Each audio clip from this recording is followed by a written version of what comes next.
want to dance, you just get up there and move your body around to whatever beat it happens to fall on.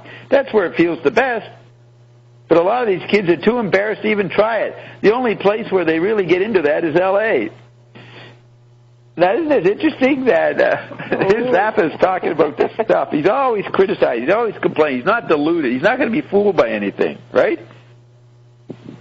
Yes, but it is true that maybe older generations were used to dance with a couple, right, and have these different styles of music, and they even learn how to do each dance, and they were not used just to improvise. Yeah, they had floor maps where your feet would be trained to move a certain pattern. So, yeah, improvising came in with Sputnik, said McLuhan. The Cape Canaveral caper, he called it, like doing the twist. How did he define? He said, you're in a robot work situation. You know, it's quite rigid and corporate. So you want to unwind. So the dancing music was for a different reason than cultures 100 years before. People weren't coming in from a wound-up corporate robot life, and they maybe didn't want to unwind, or at least not so group-oriented. So he said they'd come in, and then he said you created your own space. You know, TV is making you want to create spaces, not to connect with someone else and then line up in a line and fit into a larger space. You make your own space. So he said you don't even have to be dancing with anybody. You're not holding arms and the hands and moving around a formula. You're creating your own space. So that is the ground of satellite environment. Everybody's creating interesting new spaces, including being terrorists and guerrillas and going around blowing up places. You're improvising something that threatens their surveillance around you. And these dances mirrored actually, that. Dancing had the function of sort of... it was the only way young people could get near to each other. Yeah. And smell each other, talk to each other, and touch each other. So maybe when the introduction of drugs created a new situation where that was no longer necessary, that was no longer the function of dancing. Right. So people will start dancing on their own or be crazy on their own. They didn't need to get contact with each other. Freely, without this, like you say, the Watusi and all these names of different dances. Yeah, they didn't need to, they weren't visually biased people anymore who had to engage their other senses and press up against each other just to feel. Now everybody was feeling constantly in the bone conduction of the electronic resonance of all this electronic media around you. So you actually tried to slop off feeling and create a wall around yourself through gesture. Yes, freaking out like they're freaking in LA. And there were also a lot of young people taking their clothes off. It was really like extreme. Yeah. From dancing, all these very formal steps to the total freedom. Dance is pretty good at showing the grounds of society over a couple of hundred years.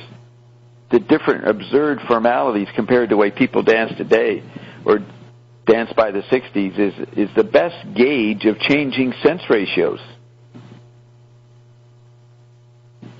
You know, you couldn't dance like they do in the 70s and 80s in a court in 1780. Well, they didn't even have the same soundscape. Just left the conference. Somebody just left. Thank you for letting us know. Okay. Let's carry. Bye. Bye. This is a long interview. I I want to take a break. I don't know if I want to read the whole thing, but let me just read a little bit more. I want to go watch some TV. I'm going to take a break, and then we got to start again in 2 hours at 3 o'clock my time. So we're talking close, but a lot of these kids are too embarrassed to even try it. And he's talking about in Middle America. Where is this? It's being interviewed in Indianapolis. Okay. So the only place where they really get into that is L.A. Michael says, when we discussed the response to 200 Motels last night, you made an allusion that it was a success, quote, despite the critics. Yeah, we heard some of that. Well, I was talking about the ethics of the critics. For one thing, the main critic of Los Angeles, I don't think has ever given... Where's the next part? Yeah, I don't think... where is it? For one thing, the main critic of Los Angeles, I don't think has ever given a positive review to anything that Zubin Mehta has ever done. It seems like, I think his name is Bernheimer, has just had a hard-on for Zubin since he got to town. You know, no matter what he does, it's always written up as shit. And Zubin's quite a good conducter. I've seen him I've attended maybe 5 of his concerts prior to the one he conducted with us. And I saw him do a boss version of Petrushka, that'd be Stravinsky, right? At a matinee concert that I couldn't believe. They were really cooking it. And it got maybe a little applause. Are you laughing at the cooking it? They were really cooking it? Yeah. And have you played Petrushka? Ion is lately yes, recipe. Ion lately is cooking it too. Yes, yeah. Now you've probably played Petrushka, right? No, but I know the piece. Okay. I like Russian composers. All right. And it got maybe a little applause because it was an old lady audience just back from the beauty shop. And stuff like that never gets reviewed. Like, nobody's happy with their audience, except maybe athletes. And stuff like that never gets reviewed. He did a version of the Miraculous Mandarin one night. You know that one? The Miraculous Mandarin. No. Okay. He did that one night. That was also just top 40, Frank says. It was also just top 40. He was really tearing ass on it. These are classical conductors. Tearing ass on it. Really cooking it. That sounds preposterous. And the orchestra... The best classical music review. Yes, it's Frank. And these guys are tearing ass. They tear it up on the weekend. And the orchestra has some good players in it. It has an especially nice percussion section, I think. And none of those things have ever gotten reviewed well by Bernheimer. And then the proof Bernheimer's reviewing... and then the proof of Bernheimer's reviewing was the Pierre Boulez concert a week or so after our show. And he reviewed it thusly, quote, "At last, the L.A. Philharmonic had played with precision," unquote, as if Mehta was some sort of schlep, and suddenly Boulez comes in and magically the orchestra is first rate. And that's not true because, you know, Boulez is a very accurate conductor, but he didn't get the type of accuracy that was described in the newspaper article. Boulez was illuminating parts in the scores that I had never heard before. But as far as the orchestra playing together and really hitting it, no. 80% of the time they weren't. Nothing to warrant the review that it got. He's quitting. He can't get it right at all. So Michael says, is this ethics or just lame ears? No, I think it's ethical. I think that there is probably some sort of personal conflict between that reviewer and the conductor of that orchestra. And the guy just said to himself, I'm going to get that son of a bitch. Now, how's this for a comment on classical music? You never heard your professor talk about this. I'm going to get that son of a bitch. Now, there's Frank. Frank's aware of the competitiveness, the sport game aspect of culture by the late 60s. You know what I mean? This is what we were talking about many hours ago, the violence that took over culture. And Frank, being in the thick of the new competitiveness of the baby boomers, knows it. So The reviewer says, I'm going to get that son of a bitch. And then Frank says, I don't think the quality of the reviewing is honest. And then Michael says, he's one example. Then Frank says, well, I'll give you a better example. How about Time magazine? A week before the concert, they sent a writer, this guy named Tim Tyler. He came to my house and asked me a few questions about the thing. Then he says, in front, quote, you're probably not going to like what I write about your show. He's telling him he's going to give it a bad review. And I said, why is that? Frank says, and why is that? And the guy, Tim Tyler, responds, well, they want me to cover it from the standpoint of, I got to find a musician in the orchestra that hates your music, and we're going to cover it from his point of view. Wow. This is incredible. Every time you read a Zappa interview, something interesting happens. That's incredible. The guy actually told him, we have to have a guy hate you. So they've already banned Frank from pop radio. Now that he's going into the classical field, they're out to get him there. This is like incredible. He's like a Wyatt Earp or a popular sheriff in the cowboy days, walking into town, cleaning up the criminals. And most of the society is criminal, and they hate Frank. Keeps cleaning up the messes. Sounds like me. Wow. That's why I'm so hated. Hated by millions of people. Just because, they can't figure out what I'm doing. All right, so they can't figure out what Frank's doing. And he said, Frank, he deserves it. He was satirizing everybody. He didn't realize people would not like being satirized. Even editors of magazines in New York City. So Tyler says, they want me to cover it from the standpoint of I got to find a musician in the orchestra that hates your music, and we're going to cover it from his point of view. Jesus. Oh. And Frank goes, so what can you do? They come and tell you that up front, man.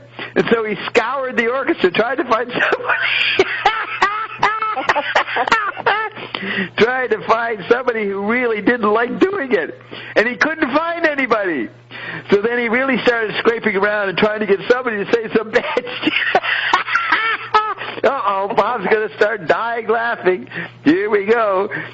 Here Bob's going down the laughter hole. Where are we? He's trying to get somebody to say some bad shit about it. And he explained it to me this way. He said, figure the type of people who read Time magazine. It's a businessman, and he doesn't like music anyway. But he's looking for something to chuckle over, as if the whole movie section of Time is for the edification of some guy who sells aluminum siding. And nobody who has any interest in the arts ever reads it, which is probably true. But he says the function of Time magazine is not to do a musical review because, quote, we're not really qualified to review the music, unquote.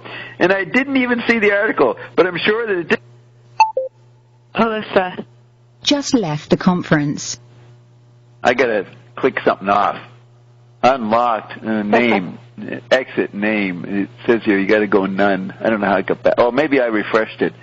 But remember, I read the Time magazine section on people, the short item. They got it all wrong about Frank in that little item, right? They got it wrong. So he's saying that the editors of Time magazine. Now this is targeted media management.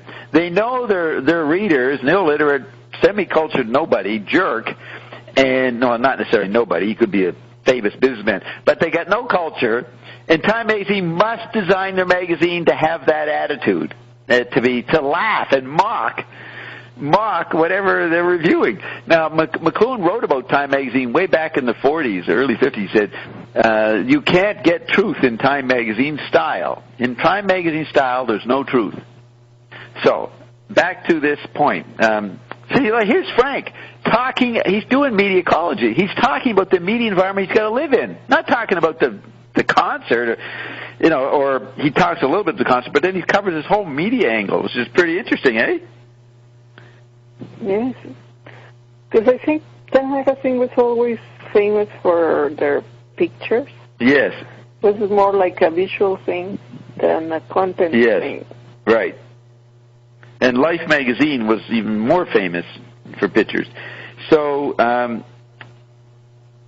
Okay, but he says the function of Time magazine is not to do a music review because we're not really qualified to review the music.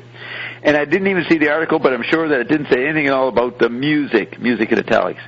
So Michael says, well, a lot that I've heard about the concert seems to erect a kind of legend of outrage, like that moment in the Marx Brothers movie, Night at the Opera, when Chico and Harpo tear up the overture. Like, people will believe you had the violins blow bubbles, anything that sounds freaky or strange, that people would respond, yeah, Zappa would do that. So he could only be a cliche. Yeah, like, people will believe you had the violins blow bubbles, anything that sounds freaky or strange, that people would respond, yeah, Zappa would do that. So what's Zappa going to say to that? He says, well, I've got the scores here if you'd like to see them. He can prove to you what they played. And everything that those people were doing was all written into the score. You know, I didn't just say, quote, okay, when you get done, you over here. You watch what he says. I jumped ahead. Okay, when you get done, you over here, you make an ass out of here. Oh, Jesus. Okay. Even Zubin Mehta didn't have to explain himself like this. So Frank says, okay, when you get done, you over here. Okay, you over here, you make an ass out of yourself this way. We're not going to make it. We're going to have to take a break. Oh, Jesus. Let me just get this. I can't even see the thing now. I'm crying. Get the water out of my eye. You over there, you. It's almost like it was written in the score. You make it act.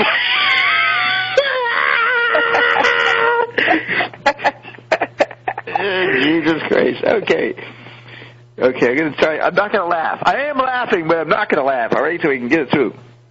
Okay, when you get done, you over here, you make an ass out of yourself this way. And you over there, you make an ass out of yourself that way.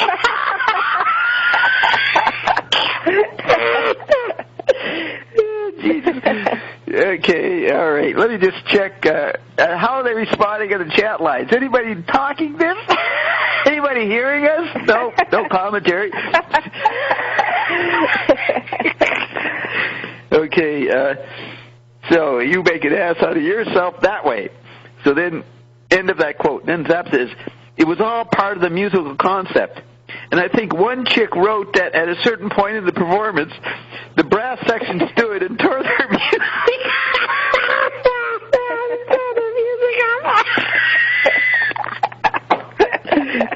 Jesus. They tore their music up and threw it in the air.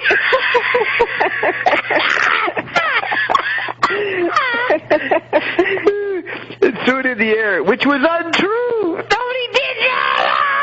Jesus Christ. These reviewers are making it. I think they were hallucinating. Holy shit, that's incredible. Which was untrue. What happened there was, in the score it says, quote, horns stand and shuffle decks of cards, unquote. Well, in a normal acoustic environment where you have some resonance to the room, if nothing else is playing and the horn section stands and goes whoop like that with a deck of cards, it's a sound. They made the sound of ripping. But in a basketball area,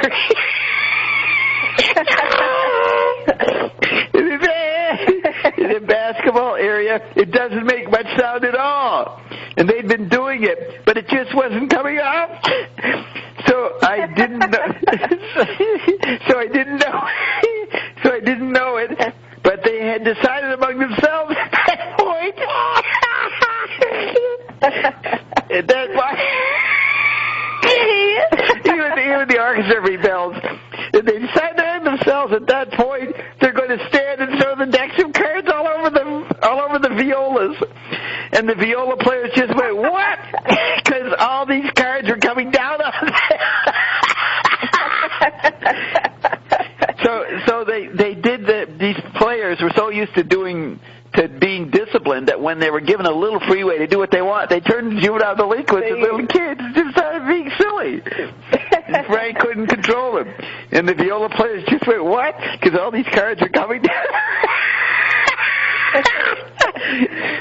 It was actually great, says Frank. And I didn't mind them improvising on the score at all.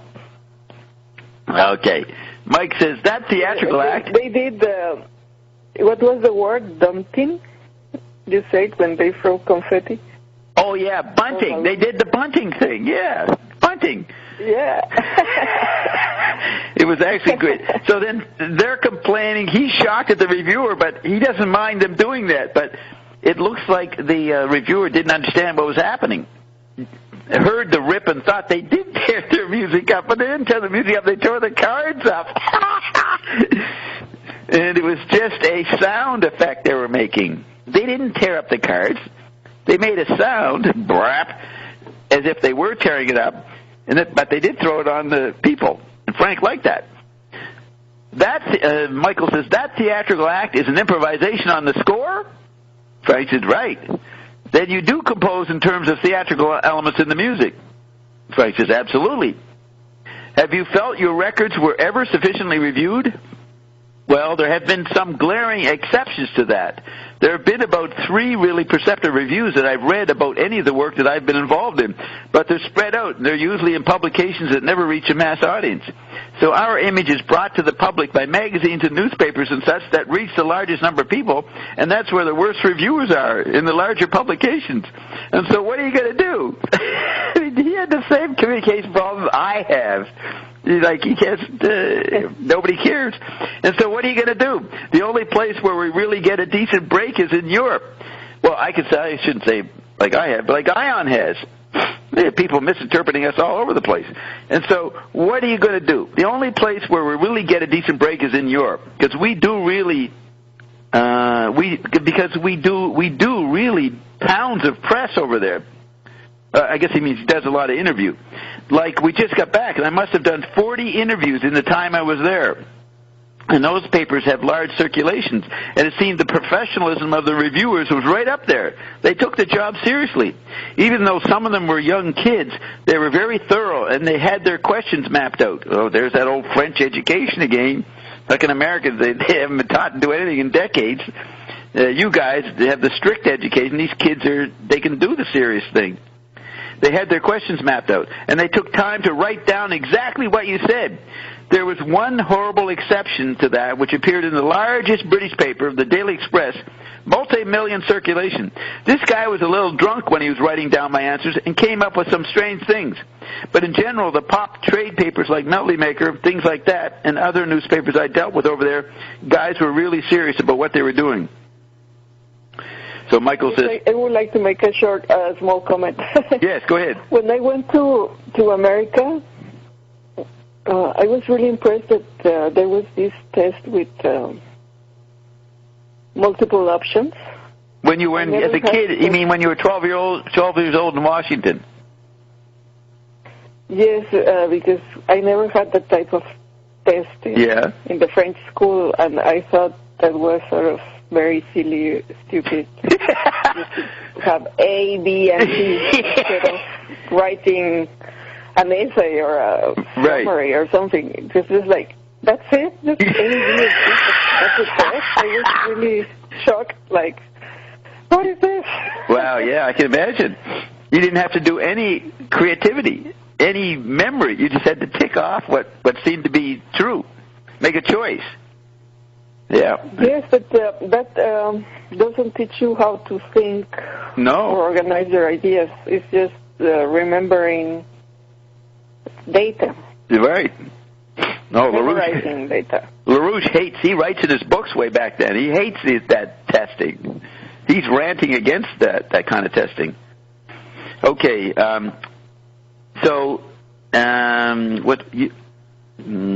Okay. Michael says, European critics are often characterized as cats, incredibly sensitive to honesty and how well your music is what you intend it to be. American critics sometimes seem to write about personality more, or in some instances what they would rather your music be than what it is. Zappa says, well, in America there's 2 things that stand in the way. 1, art in any shape or form is not a necessity to the American public. Now, McLuhan would describe that technically. Why would there be interest in a painting or a music when you got TV and movies to watch, right? Much media, much post-Gutenberg art. So Frank is not explaining it, but he's saying he knows that's the fact. Art in any shape or form is not a necessity to the American public. They really don't feel that it's an integral part of their lifestyle, which means their later media mix. You know, it's just a diversionary facility, part of the general leisure time boom. It's always been advertised in the United States. Well, art? Anybody can do it. Everybody's an artist. Okay, turning the page. Everybody's a singer. You can play the guitar, you can play the piano, so there's nothing special about a person who has the ability to do something specific and who has devoted his life to doing that one thing. It's taken for granted, just like maybe the plumber could fix a car because they're both made out of metal and they both have tubes in them. So you've got that to overcome in the first place. The other thing is that because of the way the public views an artist in the United States, certain neurotic things creep into the personalities of the artists who live here.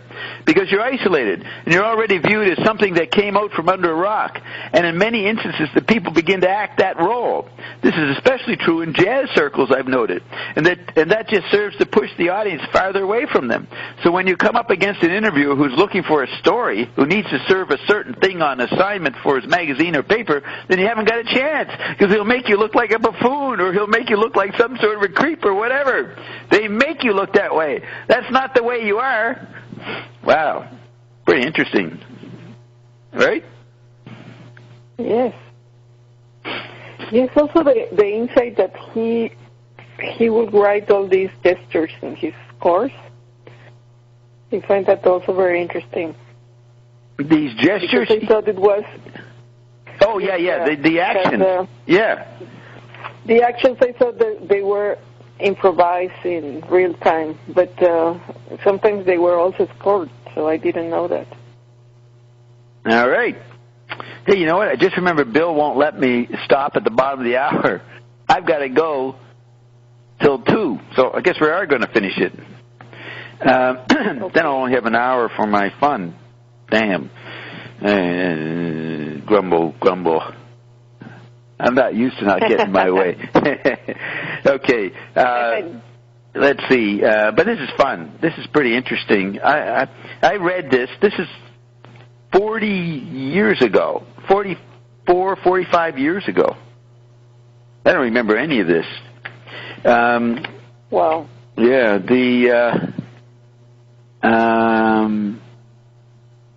actually, this is this guy, Mike Bourne, interviewed Frank in 1970. That's the one I read. I may never have read this one, which is a year or so later. But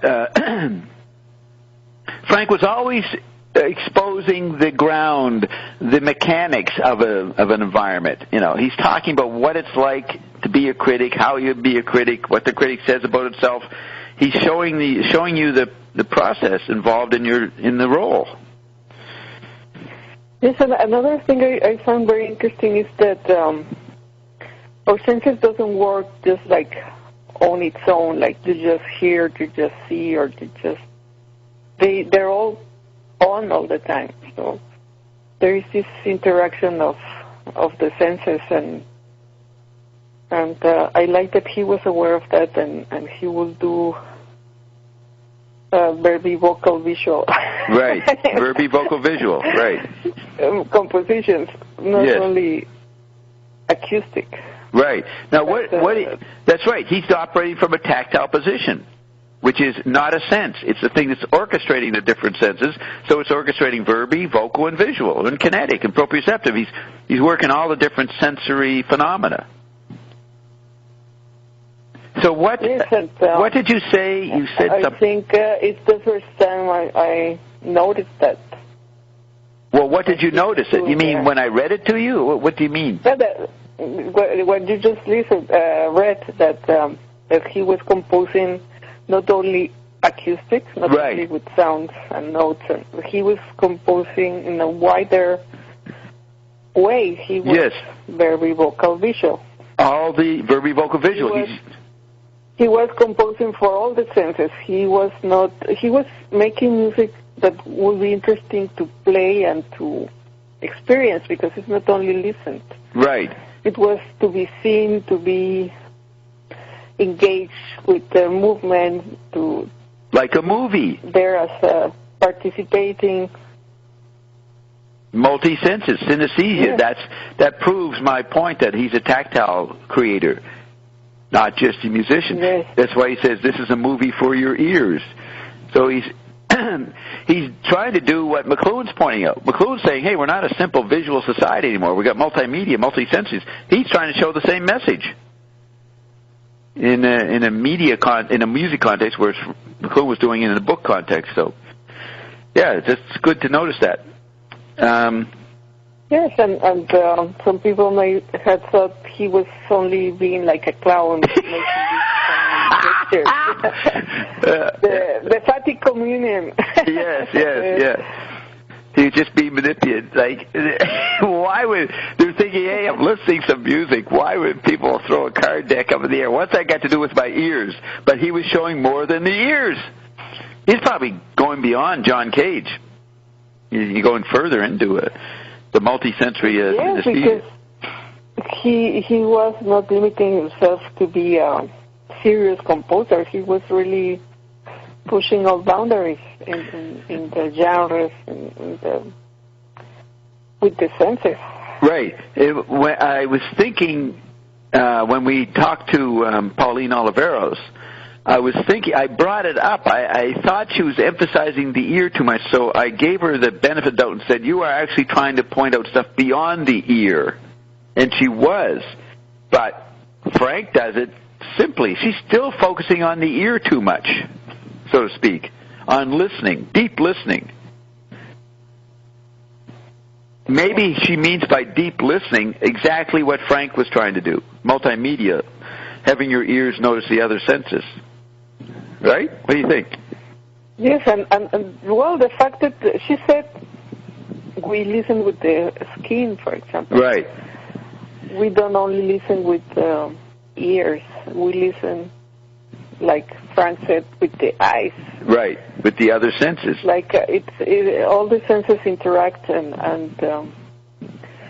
I remember reading some articles on how at the beginning people will get upset because they saw a keyboard and then all these crazy synthesized sounds will come out of the speakers, and people were expecting like an organ or a keyboard, a piano.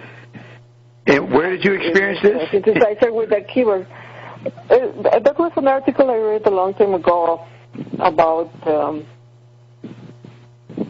the effect of the first synthesizers. Yes, that people, yes, because we don't only listen with our ears. Right. People are seeing a keyboard and they're expecting to hear an organ or a piano.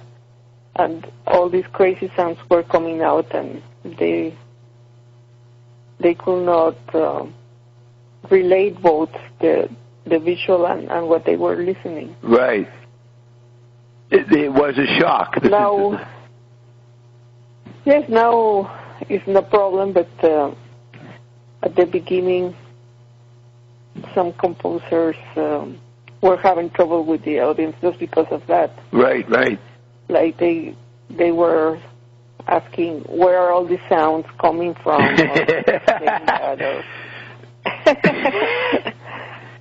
Okay, let me, that was very interesting. So let me see, where are we at? Oh yeah, they try to make you look like a buffoon.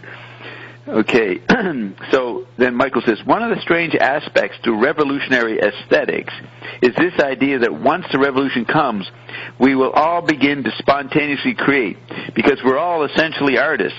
Everyone has this creative essence that will be immediately exposed if the government changes. Zappa says, well, I think that everybody does have a creative essence about them, but they should realize that that essence exists in varying degrees from person to person, and the emphasis of that essence shifts. Some people might be a little bit better expressing themselves in clay, for instance, or with finger paint, and definitely should not take up the saxophone. Michael says, do you think you've had an influence more by your music or by your image? Frank says, influence over what? Michael says, other artists. Frank says, I think we've definitely had an influence over other musical groups, obscure as the Mother's Invention might have been, because I hear things now happening, especially in groups coming out of Europe, that would not have been possible if we hadn't taken the first step and said, you don't have to play three-chord blues to make it sound like rock and roll. Pop music can exist in time signatures other than 3 and 4. Lyrics do not have to be about boy-girl situation. It's not enough to just say that in an interview, and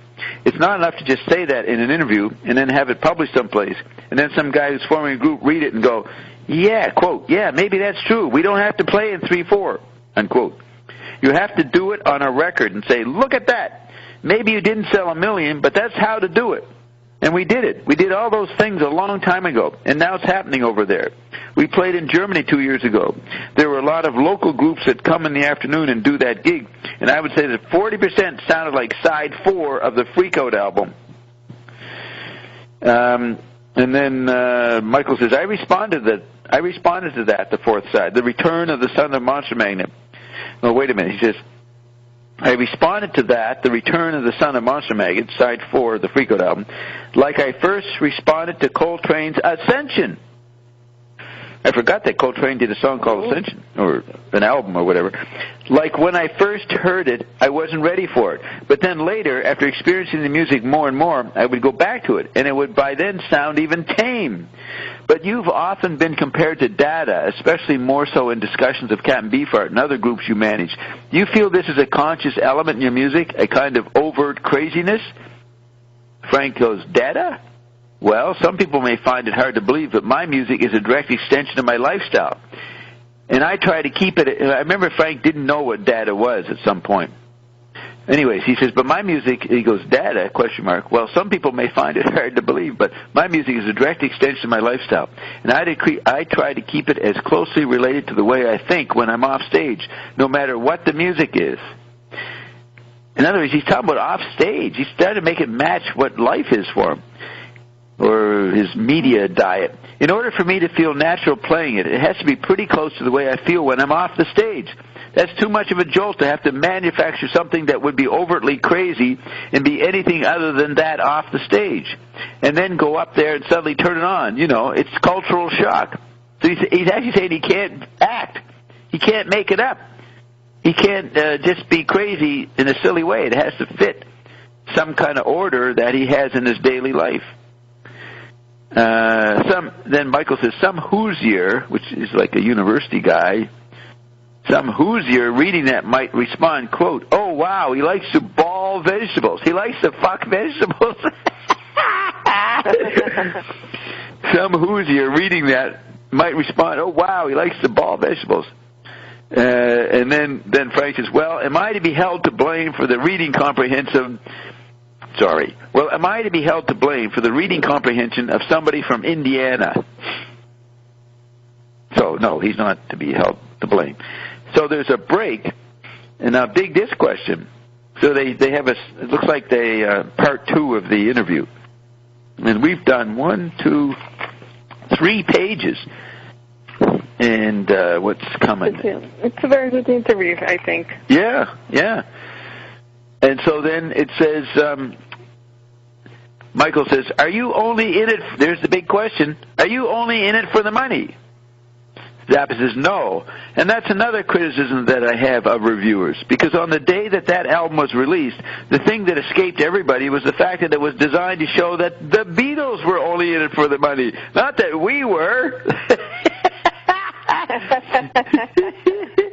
If we were only in it for the money, we'd be doing something else. If we were only in it for the money, we'd be doing something else. I mean, to look at that cover and to see the people on that cover and say that these guys are, they're wearing dresses on the cover, stupid, silly, bad dresses, and say that these guys are only in it for the money. That was a really provoking statement to say we are doing this only for the money because it's a joke, romantic though. As an artist, yes.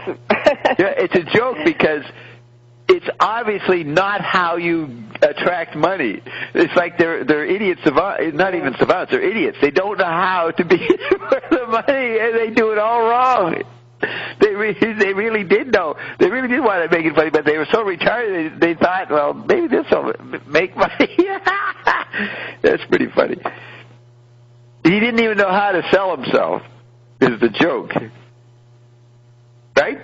They're pretending. Yes, that's what we were saying before when we were talking about the troubadours, how he will do this outrageous thing. Say this type of things to make people think about. Yeah. What are they doing? What they're doing, for example.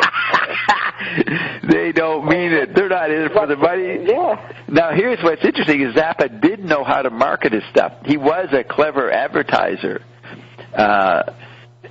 Maybe he wants to make sales, but he knew how to get attention. He knew where to advertise Freak Out. He did it in children's comic books. He was quite innovative in how he promoted the first album. At least that's what the myth is.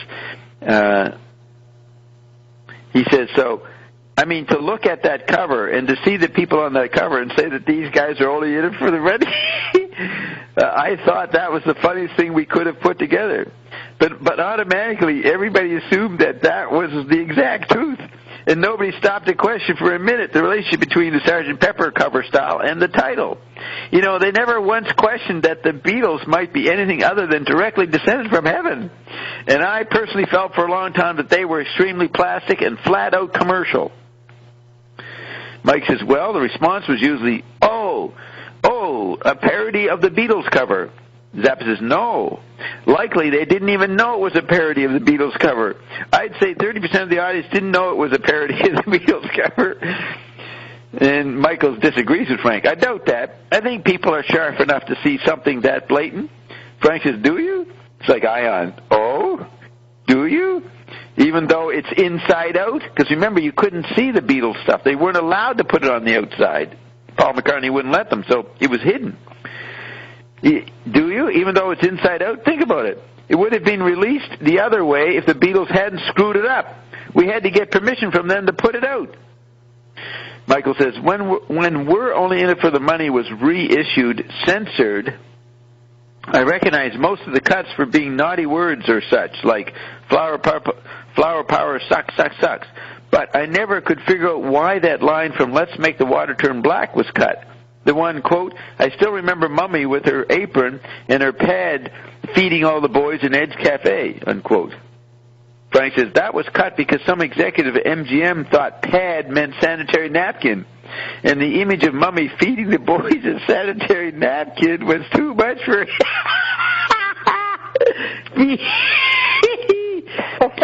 feeding. Imagination. Yeah, feeding, handing a sanitary napkin as food was too much for him. Can you imagine where that guy's head? The Frank is as shocked by the people as they are of him. Can you imagine where that guy's head was to make that connection? Yeah. damaged people. So Michael says, still, a lot of your lyrics evoke strange images for many people, some very startling, like on Concentration Moon, about the cops shooting kids, which really takes on a new significance after Kent State. That's a murder. The cops killed some students in May 1970. Frank says, you get a different perspective. That song was written in 1967, 3 years before Kent State. Then Michael says, the lyrics in the Hunchback Duke about student leaders also indicates an attitude, a disfavorable one that most college kids most likely don't expect. So the lyrics in the Hunchback Duke put down student leaders. And so that's an attitude, a disfavorable one that most college kids most likely don't expect. Frank says, I don't like student leaders because I don't think that they're really qualified leaders. I don't think they're offering their constituency anything that resembles wisdom or leadership, and serve only the same function. And they serve only the same function as Chubby Checker, showing you how to do the twist by putting a bath towel around his buns to give you the idea of how you're supposed to move. What is this? So he's saying that the student leaders are just like Chubby Checker. let me see. They're offering I don't think they're offering their constituents with anything that resembles wisdom or leadership, and serve only the same function. Well, I guess he says in the next sentence that they're just fads, so that's what he means. Student leaders only serve the same function as Chubby Checker, showing you how to do the twist by putting a bath towel around his buns to give you the idea of how you're supposed to move. And they also see that the whole revolutionary trend this season is a fad that's similarly based to a dance craze or flower power or transcendental meditation. And as soon as something comes along to replace it, this will blow over, because the people who are actively involved in what they think is a revolution right now haven't the faintest idea what they're doing. And then Michael says, like what they used to be called spring fever is now called politics. Frank Zappa says, it occurred to me the other day that the American public, at the point when the peace negotiations were announced in Paris, thought that was a great way. We'll negotiate and we'll bring about peace, and everybody sort of welcomed that. I'm surprised at that same sort of rational approach. I'm not saying that the peace talks ever could have been successful, but that the same sort of rational approach couldn't be applied to the domestic grievances of the people who have been abused by the government. You know, they haven't even really sought a way to bring their grievances to the attention of the people that might be able to do something about it. And they're also too lazy to take the steps that would be the most effective to correct these grievances, because a demonstration doesn't correct grievances. The Mexicans need to learn this. It only does two things. It polarizes the good guys from the bad guys, and that changes from whichever standpoint you want to look at it as to who's good and who's bad, and it only serves to notify the other party that you're pissed off about something. Yeah, that's true. Right. It's not effective communication, which was the reason McLuhan went public, to improve communication skills. He says, you're telling them you're pissed off about something, but it doesn't correct the situation. And I think that everybody's been notified already. You know, everybody's got the idea. So now the thing to do is change it. If you can't go directly to the government and say, look here, we're the majority, these people under 25, and we've got some needs that aren't being taken care of, and we don't like this, and we don't like that, do something about it. If you can't take the direct approach, then you have to do something a little bit more incognito. One of the things that I've been advocating all along is called slot power. Holy shit. I've been looking for this quote for 20 years, and I could never find it. I knew it was in Downbeat. Wow. Yeah, I knew it was in Downbeat, but I never looked at this fucking article. It's too long. I actually, in my mind, thought it was a short article. So that means I did read this interview. I remember standing in a store and reading it. I didn't buy it. I just read it in the store. This is quite a discovery. And I thought it was called Suck Power. Yes, you see, the troubadour found it. I found it! I've been looking for this. Another discovery. And you were here to witness it. That's right. I always thought it was called Suck Power, and you'll see what I mean. But he says it's Slot Power, S-L-O-T. So I like this. He's saying, like all those Mexicans last year, they were protesting millions. Why don't they just march up and demand to get in the office, I guess, is what he's saying. Or what, you send up some representatives? Not that they're going to be responded to, but it's interesting. He's saying, you know, going out and doing a mass demonstration is not effective. Who are you communicating to? You're just communicating to the TV camera, which isn't the city hall or the government. So, anyway, so that's a pretty good, that's like the kid who sees the emperor's not wearing any clothes. So he's looking at the protesters, seeing they haven't got any clothes on, or any new clothes. So he goes, if you can't take the direct approach, then you have to do something a little bit more incognito. So now, here's the more incognito thing. One of the things that I've been advocating all along is called slot power, where a lot of the hippie girls, who are now, say, some of the ones in Chicago who joined the Weathermen and helped make Molotov cocktails, you know, the radical terrorists almost, they would be better off going into an uptown bar with a different set of clothes on and picking up executives and industrials and maybe eventually marrying these people and exerting a profound influence on the lives of the men who actually have control of the material things in the United States, and just sort of by inference and pressure from another direction could cause a great deal of things to change. Now, I remember him saying, I thought he said they should go and give these guys blowjobs. That's why he called it suck power. maybe this isn't the suck power thing I'm looking for, but unless he's going to say a little further, this is an early version of it called slot power. I don't know where the slot is. So, would you do that? Would you, for the movement, go marry some executive and give him a healthy sex life? No, you wouldn't do that. Well, because the royals did all the time, like... oh, yeah, that's right. Frank I was the enemy of Charles V, and then his grandchild, Isabella, went to marry the son of Charles V. Yeah. So that's how they will influence the houses. Oh, that's right. Yeah, they don't...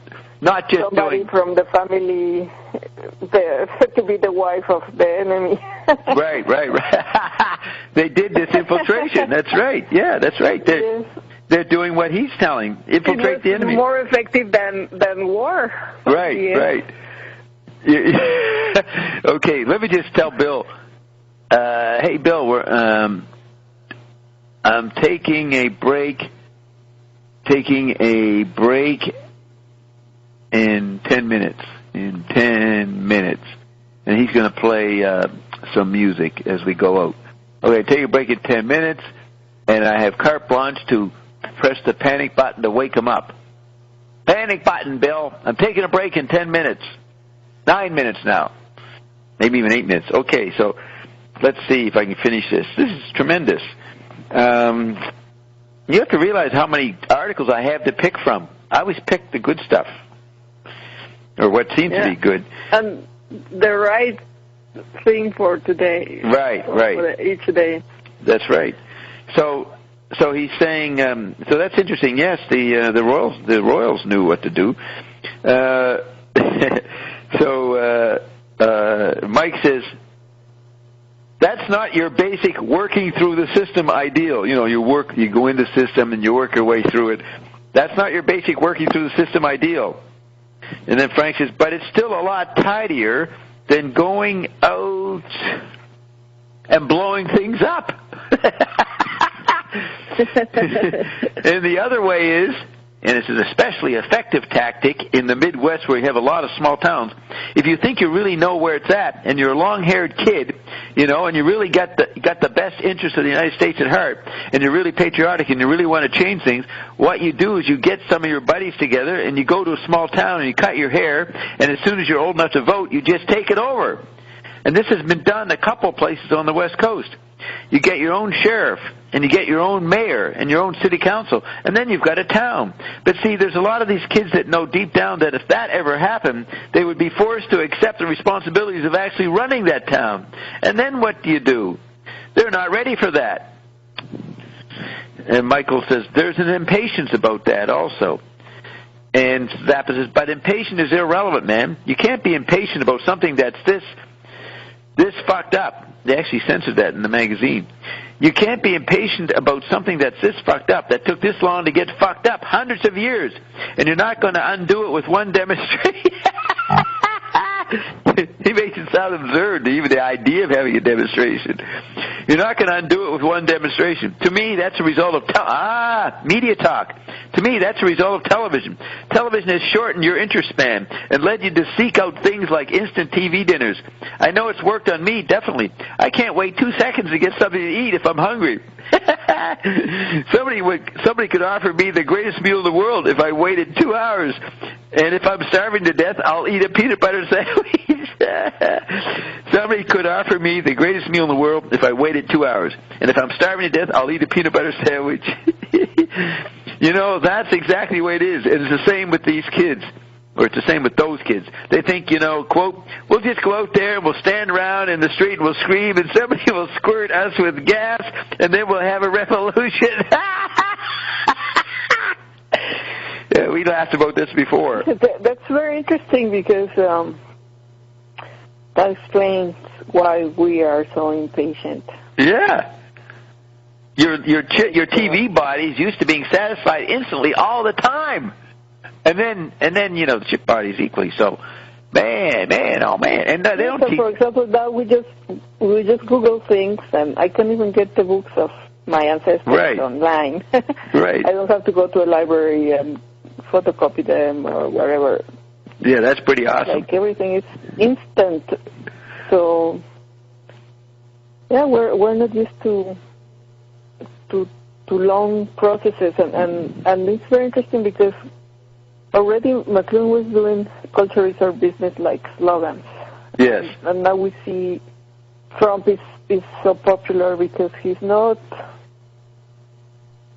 giving long discourses. He's just he's not even finishing his sentence. That's how far gone it is. Yeah, it is. But for people, that's perfect because they don't have this attention span. They actually know what they don't have to finish it. They know what he's talking about. So they know the thought. They've heard it 100 times. So they know where he's going to go with it. They got ESP from information overload. Okay, I don't think I'm going to finish. I mean, everybody's texting and doing these smileys and full sentence. Yeah, what's his name? He should come out and just flash a smiley. He just has to say "lol." That's it. Yeah, he should just have a slideshow. He doesn't even have to speak. He just puts up images and everybody responds to the images. That'd be neat. They could boo, they could yell, make it a PowerPoint, they call it. Okay, so he says, and then we'll get squirt with gas, and then we'll have a revolution. And Michael says, and we'll wear our scars like medals after they get beat up.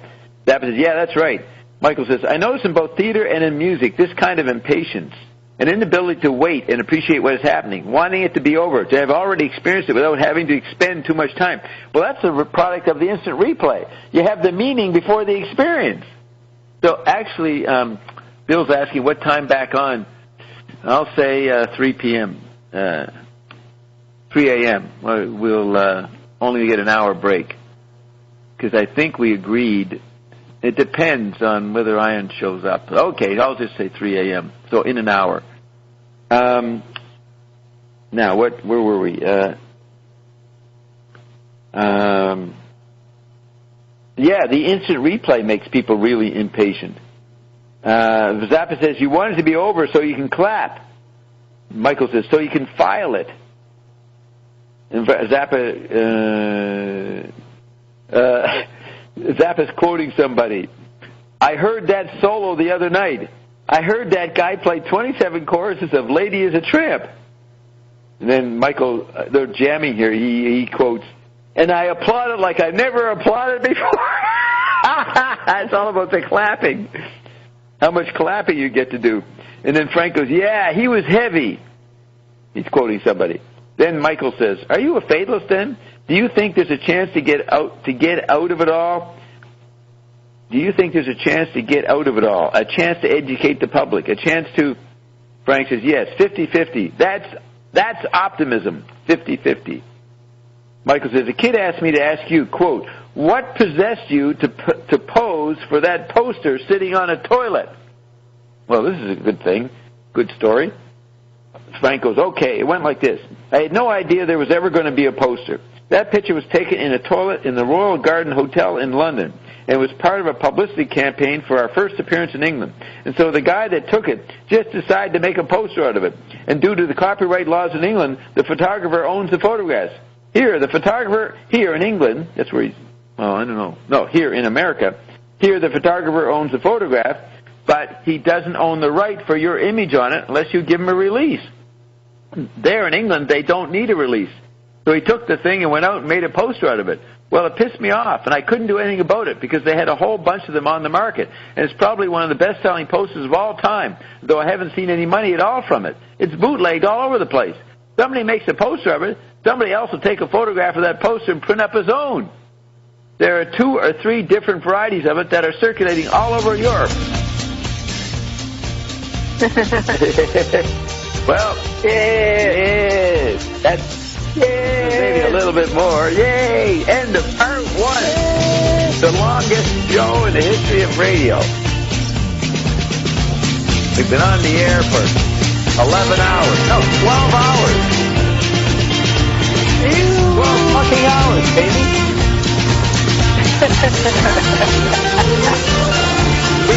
wonderful Dave Newman music.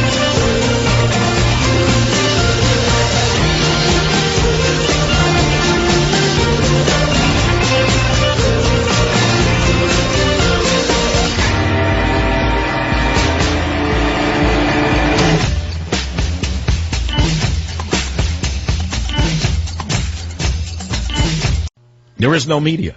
There's no journalism. There's no reportage. Belligerent Alec Baldwin screamed at cops during arrest. That's a bigger story than the knockout game that killed a Chinese man, 68 years old in the Lower East Side. And I have a picture of the guy who did it.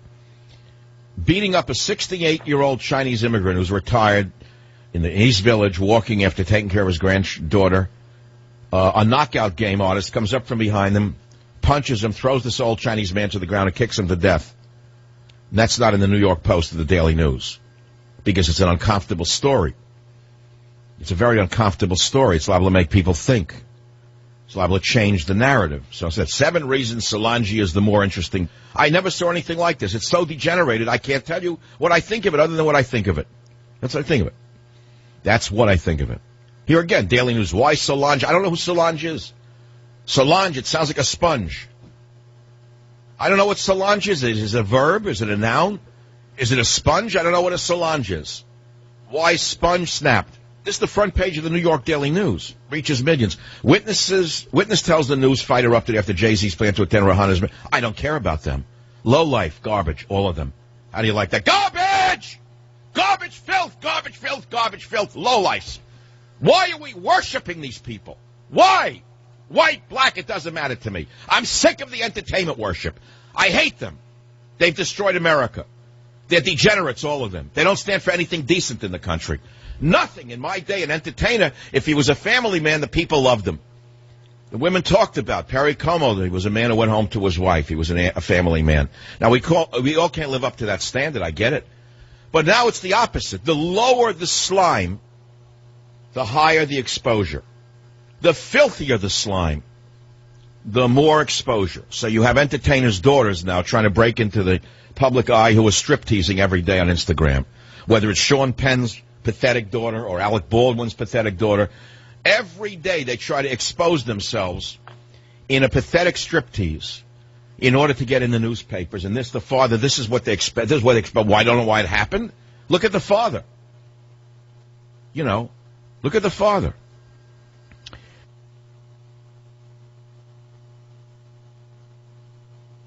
This product is only for ascending people. Mm-hmm. Not for unhealthy people, not people who are sick, not people who got all these problems. We're not here to cure anything. We're not here to help anything. We're not trying to soothe anything. We're not trying to make you happy. We're not trying to prove your happiness. We're not trying to see that you're whether or not you're happy. We're not here that we did not. This product was not created for your benefit, for your pleasure, or for your enjoyable delightment. It's not for that. It's only for the ascending. Okay, Roxy, you ready to continue the Zappa expose? Yes, I was reading into the Panic Encyclopedia. Good. You were reading it? Yes, I was just jumping around. But on the first page, they mentioned Trump. Really? Wow. Hey, put your mic up and read that. But, fix your mic. It's too muffled. Yes, it says, panic is the key psychological mood of postmodern culture. Panic patriotism, too. That is Donald Trump and Lee Iacocca.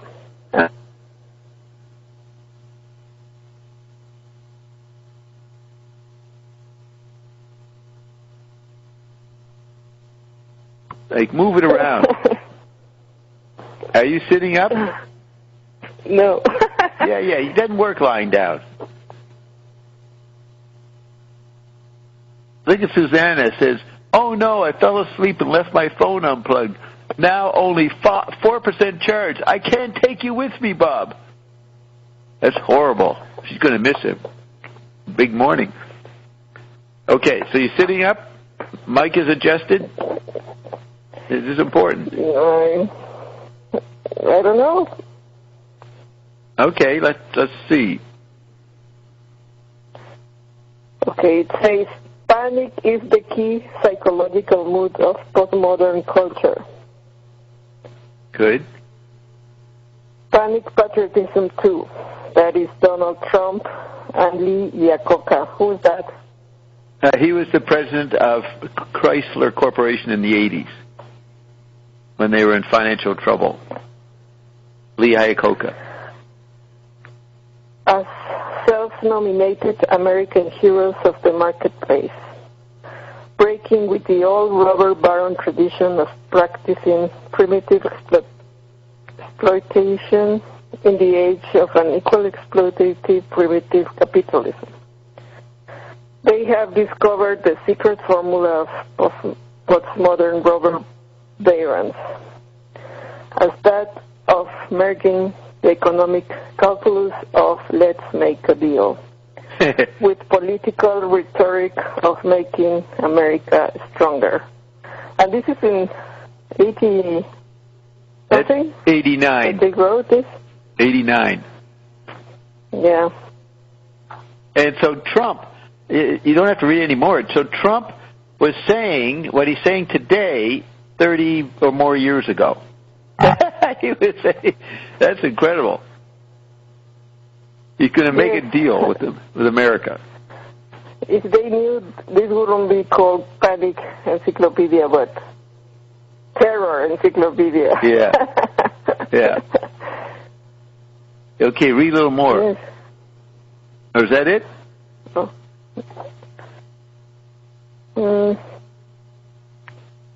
Yes, that's the introduction.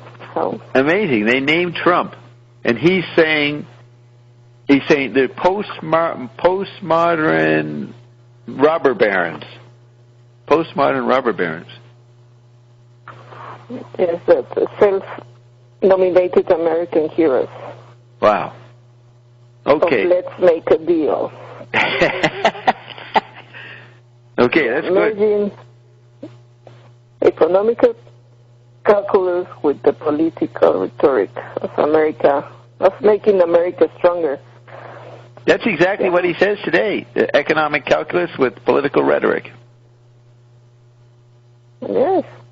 Well, Croker said to me a few years ago that Panic Encyclopedia was ahead of his time. The real panic happened in the 2000s, the naughty knots.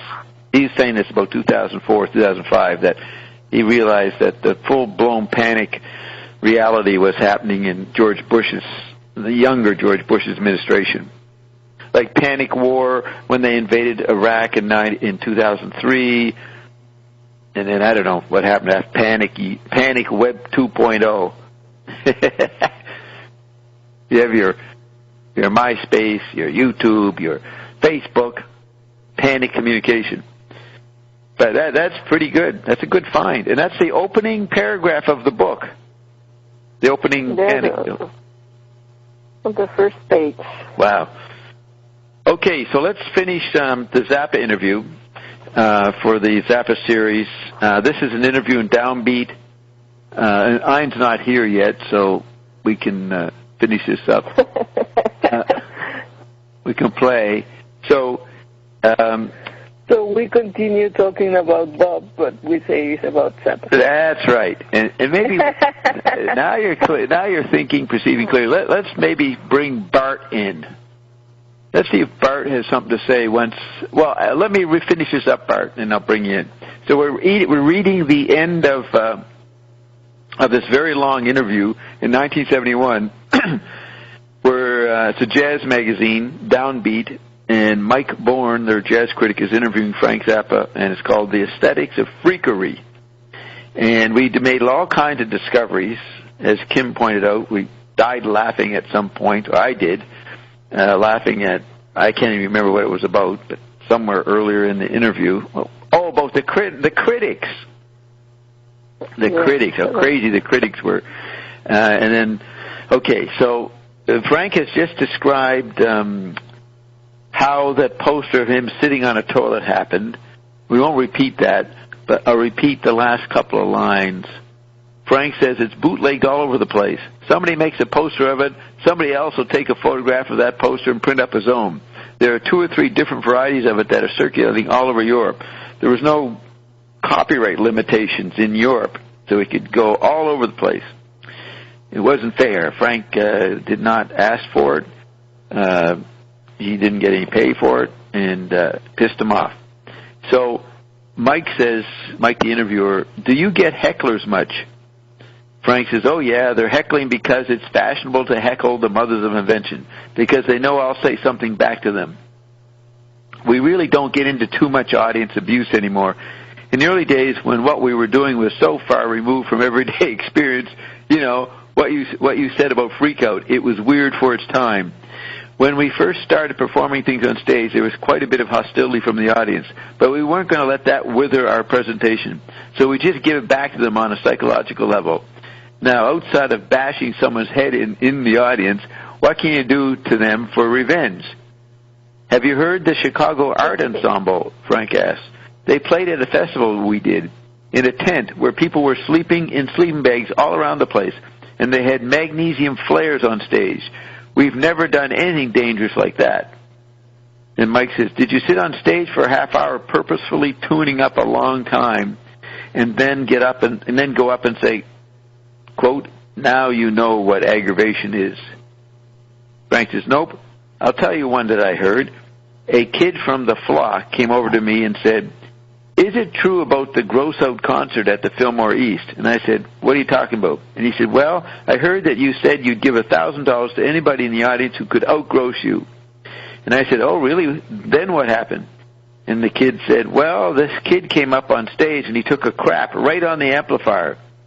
And I said, yeah, well, then what did I do? And the kid said, well, you shit on the amplifier and you stuck your finger in it and then you stuck it in your mouth.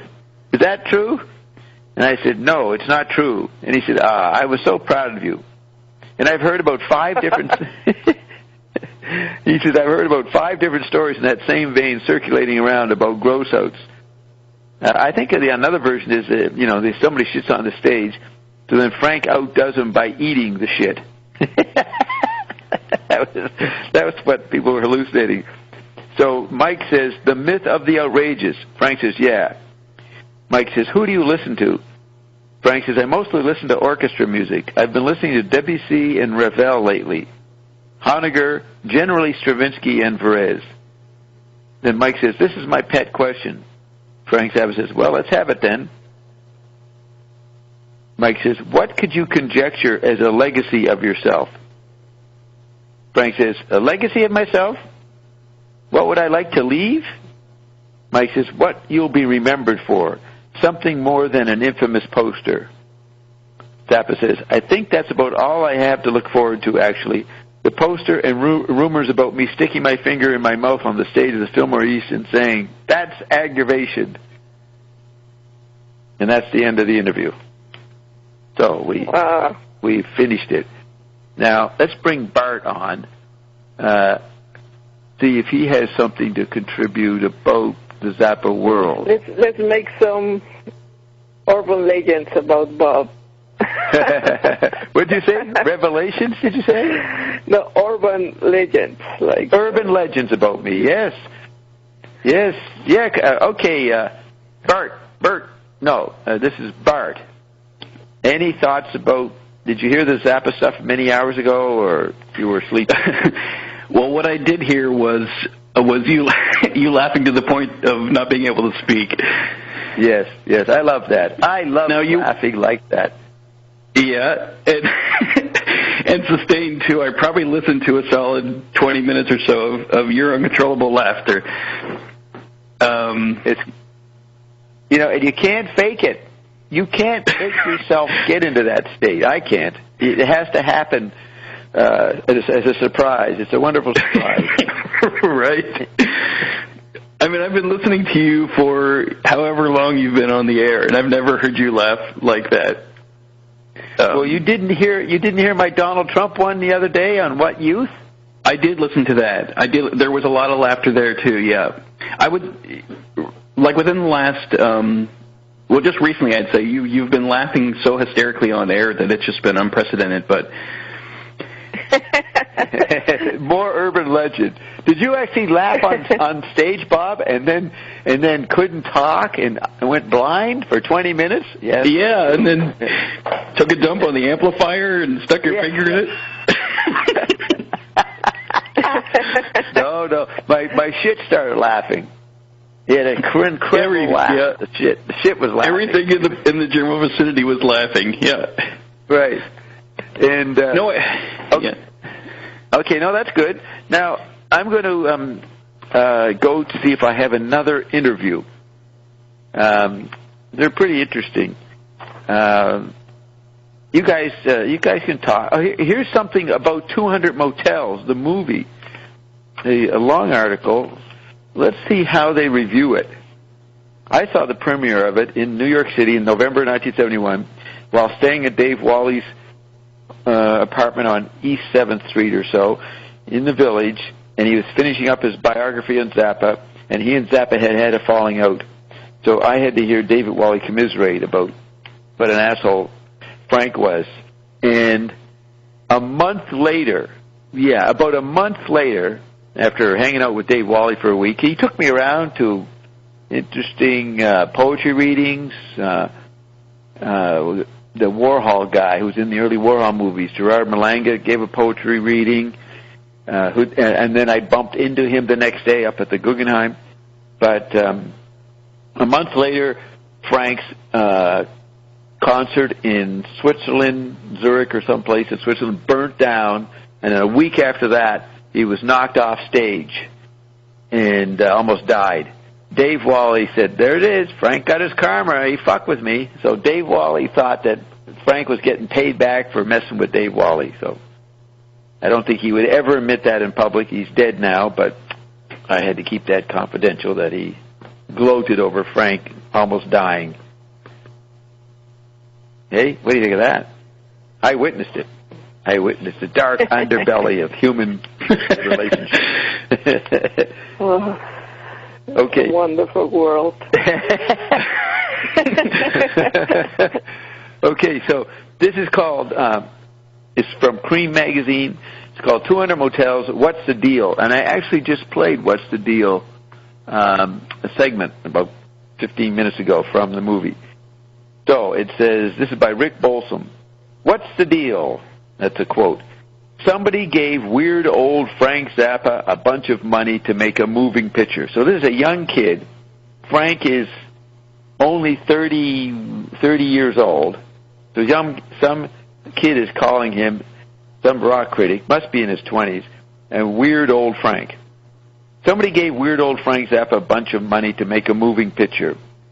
Is that just like years ago when somebody gave Zappa a smaller bunch of money to make records? Well, sort of similar. Over the last 6 years, Zappa, both with the Mother's Invention and under his own banner, has made record albums. He's also written the music and words for these albums. Whatever the source of his inspiration, be it taco and burger stands in the valley, Flores and Stockhausen, the moon glows and the coasters, or his friends, that's an important part, his friends, like Beefheart, Zappa has set a pace in expanding rock and roll creativity. He has become the big musical editor of reality. That's the satellite conductor. Our orchestrating rock and roll social historian and critic in residence. Though he has never made music that set the world dancing, he has opened doors for others and a few minds as well. Whatever you may think of his composition, whatever you may think of his technique and performance, his public positions, his jaundiced view of America and some of its noblest institutions, like the back seat of your car, for instance, Frank Zappa has always been an innovator. Think back on the psychedelia extremis of Freakout, the rock and roll revival launched by Rubin and the Jets, the classic satire of Absolutely Free, the musical excellence of Hot Rats, and the almost impenetrable conception of Lumpy Gravy, just for example. All this has a lot to do with 200 Motels, Zappa's first public film. 200 Motels is the rock and roll music movie that the Beatles never made. It's the very first rock and roll music movie. Its basis in reality is music. It lives because there is rock and roll. It got financed because of the music, and it was music before it was a film. That's right, 200 Motels is a music movie in the greatest sense. It is a film created as a piece of music using techniques that may not be revolutionary in a very advanced orchestra, but are unique in movie making. In fact, the film is the ultimate... what is this? Okay, I guess... In fact, the film is the ultimate, and then in brackets, for rhythm breaks involve flying trade-offs between Phil and Cuban conga player Flaco Falcon. No, sorry, that's not there. It has a bracket, but that's funny.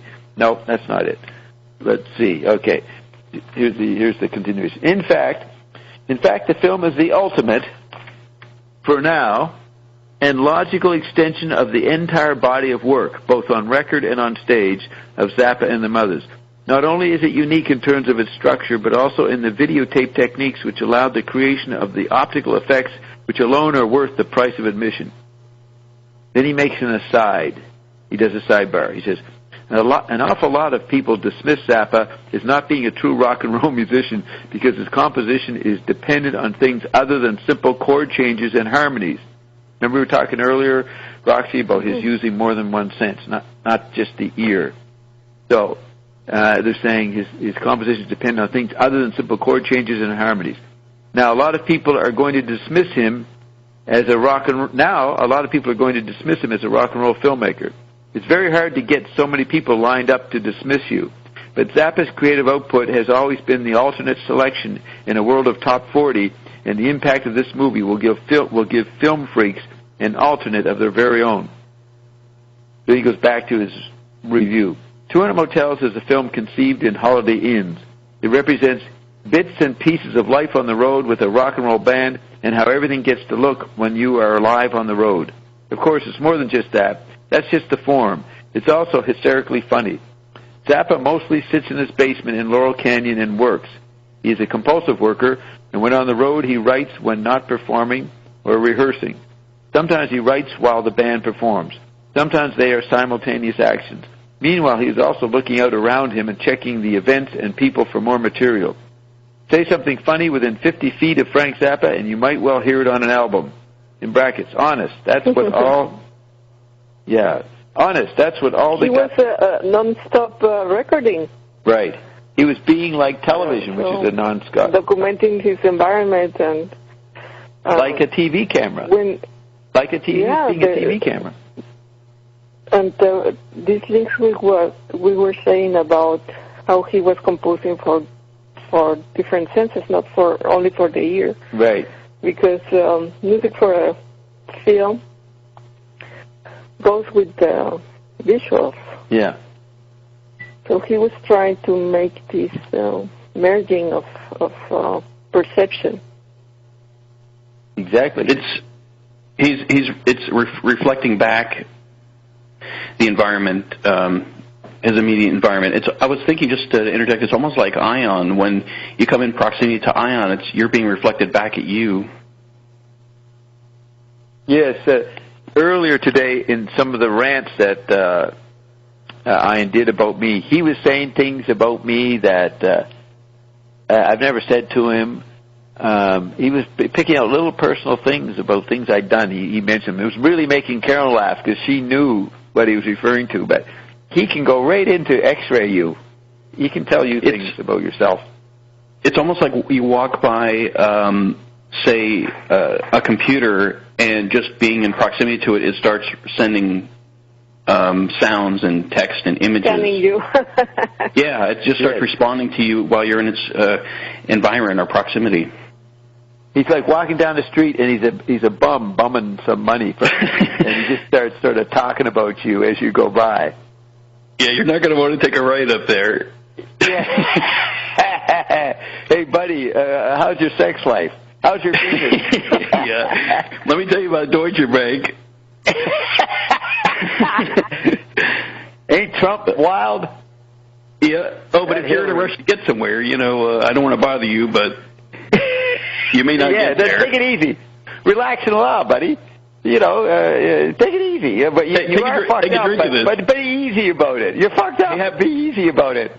Hey, have a sip of this. He hands your brown paper bag. Hey, you ever want to make a coconut pie? This is how you do it.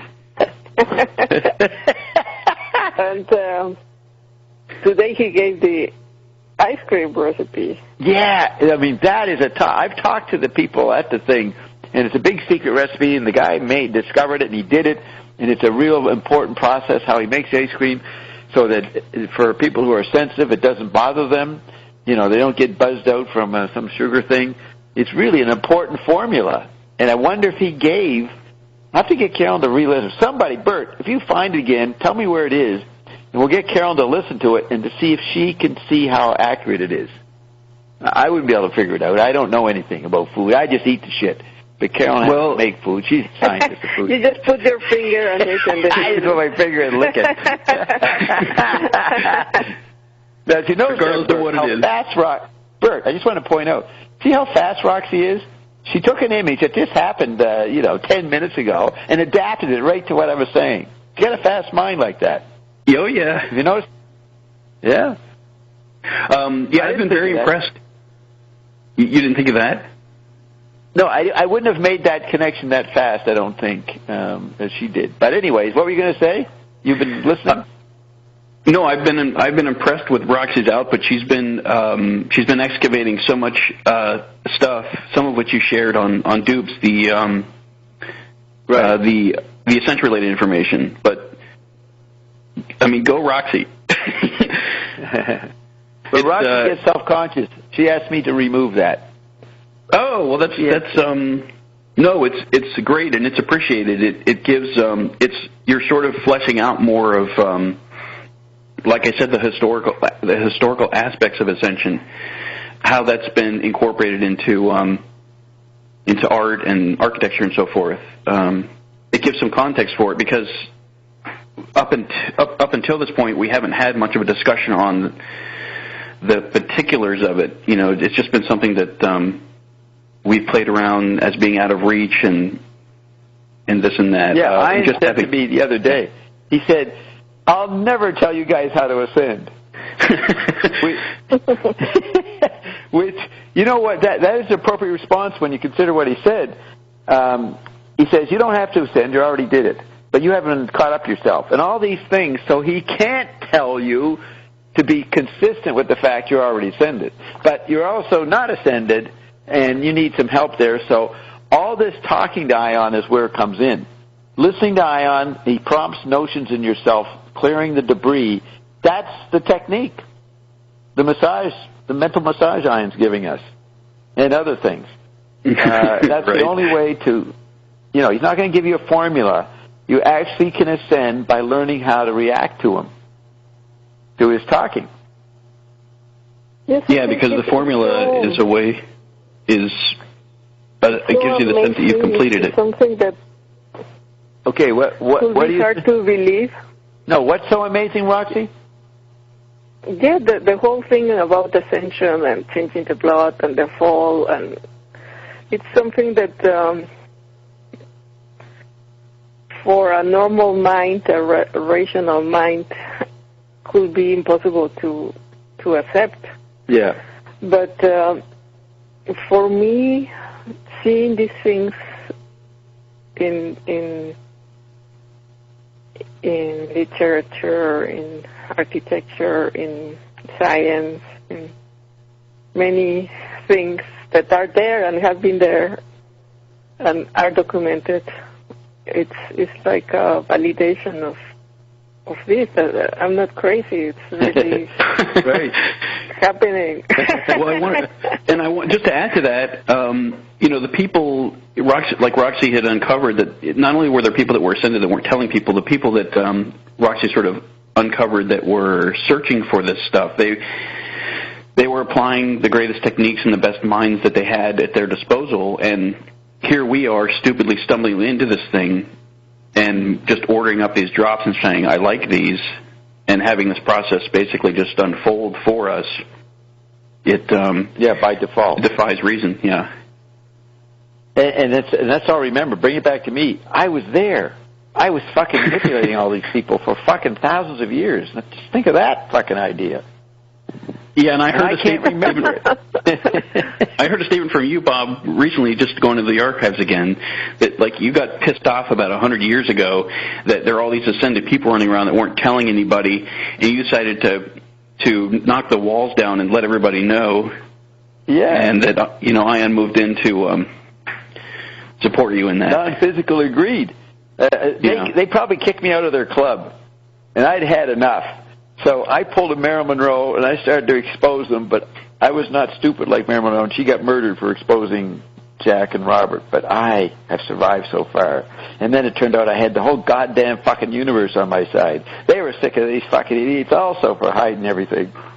And Ion's pissed off, and he's going to reveal everything. How come Marilyn dies and you stay alive? Yeah. I had said a couple weeks ago, Bob gets away with so much, and we don't understand how he does it. But he's gotten away with incredible stuff. So I've been thinking about what did I get away with? So yeah, maybe that's one example. Well, anyway, overturning the entire thing. Yeah. You know what? We're overturning the entire thing. Just that. But you see, let's say none of it's true. Ion is a master perceiver of things in human culture and human behavior that he can build a case as good as Einstein doing the theory of relativity or something. He can build a case to say this is real. Even incorporate me into it. What? And even you believe it. Yeah, I believe it. Even you're starting to believe that you're off enough. Yeah, he's got me believing it. And but if it was just made up, it's just a fantastic, amazing novel that he's unweaving. I mean, he's made me a character. He's making other people characters. And he's always changing. He has told us some new information over the past couple of weeks that we can't tell anybody. It would fuck everybody up. So we have to sit up.